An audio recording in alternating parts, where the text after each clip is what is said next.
তো ছাত্রছাত্রীরা আজকে আমরা যে বিষয়টা নিয়ে আলোচনা করব সেটা হচ্ছে তোমাদের যে এইচএস এক্সামিনেশান 2016, সেই 2016 টোটাল এমসিকিউ এবং হচ্ছে এসএ কিউ কোশ্চেন নিয়ে আজকে আমরা আলোচনা করব। তো আমি তোমাদেরকে এই যে পিডিএফটা দিয়ে দিচ্ছি, টোটাল হচ্ছে তোমাদের এইচএস এক্সামিনেশান অর্থাৎ উচ্চ মাধ্যমিক ক্লাস 12-এর বেঙ্গলি কোশ্চেন 2016 সালে যে উচ্চ মাধ্যমিক পরীক্ষা ছিল সেই কোশ্চেনের সেট। এবং এই কোশ্চেন আমি তোমাদের 2016, 2017, 2018, 2019, 20, 21, 22, 23 এতগুলো সেট তোমাদের পরপর করিয়ে দেবো। তো তোমার ভিডিওটা পুরো দেখতে থাকো। এবং টোটাল আমি 40 নম্বরের মতো তোমাদের এমসিকিউ কোশ্চেন করিয়ে দিচ্ছি। তোমরা সেই কোশ্চেনগুলো ভালো করে খাতায় ঢুকে নাও, এবং যারা যারা আগের ভিডিওগুলো দেখবে তারা অবশ্যই আগের ভিডিওটা দেখে নাও। যারা ফেসবুকে দেখছে ফেসবুকে ফলো করে নাও, এবং যারা হচ্ছে ইউটিউবে দেখছে তারা ইউটিউবটাকে সাবস্ক্রাইব করে বন্ধুদের মধ্যে শেয়ার করে দাও। দেখো আজকের যে এমসিকিউ কোশ্চেনগুলো সেগুলো তোমাদের আছে। ফার্স্ট যে কোশ্চেনটা, এটা হচ্ছে তোমাদের এমসিকিউ সেট। আমরা চলে যাই পুরোপুরি এবং এমসিকিউ সেটের অ্যান্সারগুলো আমরা করতে শুরু করি। দেখো এখানে টোটাল যে এমসিকিউ কোশ্চেনগুলো আছে, প্রথম যে কোশ্চেনটা বলেছে, প্রথম কোশ্চেন 1 নম্বর যে প্রশ্নটা বলেছে সেটা হচ্ছে যে উৎসবকে বড় বাড়িতে নিয়ে এসেছিল কে? তো সঠিক অ্যান্সার হয়ে যাবে উৎসবকে বড় বাড়িতে নিয়ে এসেছিল বাসিনী। আচ্ছা নেক্সট দেখো, বাসিনী লুকিয়ে লুকিয়ে উৎসবকে কি খেতে দিয়েছিল? তো এটা খেতে দিয়েছিল ছাতু। নেক্সট কোশ্চেন, সেখানে কি সবাই প্রাসাদেই থাকতো? কোন জায়গার কথা বলা হয়েছে? এখানে বাইজেন্টেনিয়ামের কথা বলা হয়েছে। নেক্সট, সেই শহরে খিদে তেষ্টায় কাতর কয়েদিদের ট্রেন যাবে এ হতে পারে না, এটা কে করেছিল? পাঞ্জাবি সাহেব গুরু নানক মর্দানার তেষ্টা মিটিয়েছিলেন। বোঝা গেছে? কারণ এর কারণটা হচ্ছে জানতে চেয়েছে। নেক্সট কোশ্চেন দেখো, 4টা, ঘুমিন ক্লান্ত বিহবল শরীরটাকে স্রোতের মতো নদীর তীক্ষ্ণ শীতল জলে নামলো। বোঝা গেছে? এই আবেশ লজনে হরিণটি কি করেছিল? সেক্ষেত্রে নদীর তীক্ষ্ণ শীতল জলে নেমেছিল। আমি একটু স্পিডে বলবো, কেন তোমাদের কম সময়ের মধ্যে আমি বেশি অ্যান্সার করানোর চেষ্টা করবো, যাতে তোমাদেরও সময়টা বাঁচবে, আমারও সময়টা বাঁচবে। নেক্সট দেখো, তারপরে কোশ্চেন কি বলেছে? বলছে 5-এরটা, নিয়ত ভাইয়ের শবদেহ দেখে কবির মনে জাগে কি? বোধ জাগে। আচ্ছা নেক্সট, এমনই সময় হঠাৎই এক সাহেবের লেখা করলাম, সাহেবের নাম কি ছিল? আইনস্টাইন।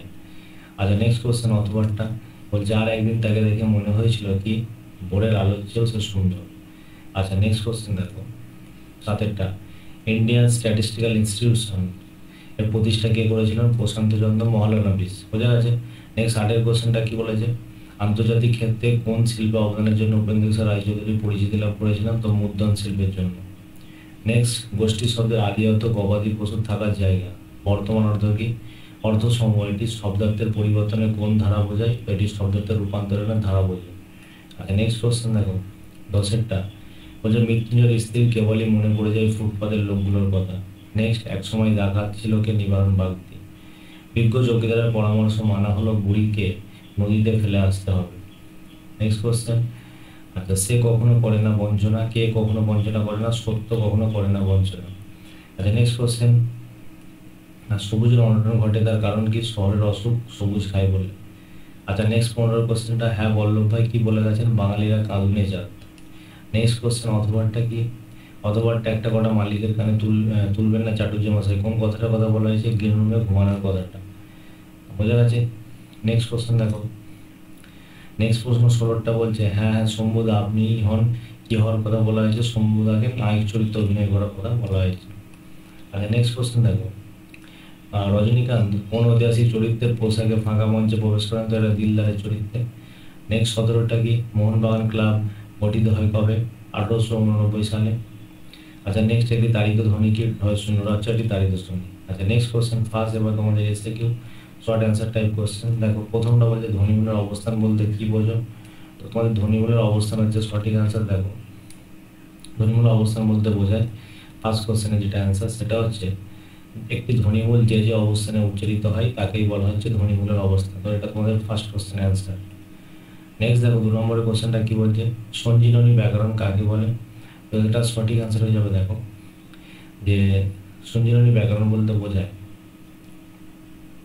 সমস্ত বাক্যের গঠন কিভাবে হয় তার যে ব্যাকরণ আলোচনা করা হয় তাকে সঞ্জীবনী ব্যাকরণ বলা হয়।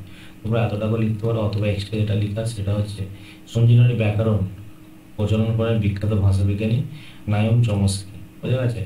নেক্সট দেখো 3 নম্বরের কোশ্চেন, তোমরা স্ক্রিনশট মেরে নেবে। 3 নম্বরের কোশ্চেনের থিসরাস কি? তো 3 নম্বর কোশ্চেনের সঠিক অ্যান্সার হয়ে যাবে। দেখো থিসরাস বলতে বোঝায়, থিসরাস হচ্ছে একটি প্রতিশব্দের বই প্রায়শ সম্পর্কিত শব্দ এবং বিপরীত শব্দগুলো সহ এরা প্রকাশ করা হয়, এবং বহু বচনকে বলে থিসৌরি বা থিসরাস। বোঝা যাচ্ছে? আচ্ছা, নেক্সট দেখো 4 নম্বরের প্রশ্ন। 4 নম্বরের প্রশ্ন বলছে কি, 4 নম্বরের প্রশ্ন বলছে আমি তা পারি না। বক্তা কি পারেন না? বক্তা পারেন না যে যে নিখোঁজ মেয়েটিকে জঙ্গলে পাওয়া গেছে, তিনি সেই মেয়েটির প্রতিবাদে বক্তা বিধির কাছে বিচার চাইতে পারেন না, অর্থাৎ তিনি সরাসরি বিচার এই পৃথিবীতে দেখতে চান। বোঝা যাচ্ছে? আচ্ছা, নেক্সট কোশ্চেন হচ্ছে চিনিলাম আপনারে কবি কিভাবে নিজেকে চিনলেন। অর্থাৎ এটা হচ্ছে রূপনারায়ণের কুলে কবিতা থেকে নেওয়া হয়েছে। বক্তা নিজেকে আঘাতে আঘাতে এবং বেদনায় বেদনায় তিনি ছিলেন। আমি এটা বলেছি, তোমরা লিখে নাও 2.5 বক্তা তার রবীন্দ্রনাথ নিজেকে আঘাতে আঘাতে বেদনায় বেদনায় নিজেকে চিনতে পেরেছিলেন। নেক্সট 6 কোশ্চেনটা, সোনার বর্ষার মতো জেগে উঠে হরিণটি কি করতে চেয়েছিল? হরিণটি করতে চেয়েছিল যে হরিণীর পর হরিণীকে চমক লাগিয়ে দিতে চেয়েছিল। বুঝে গেছে?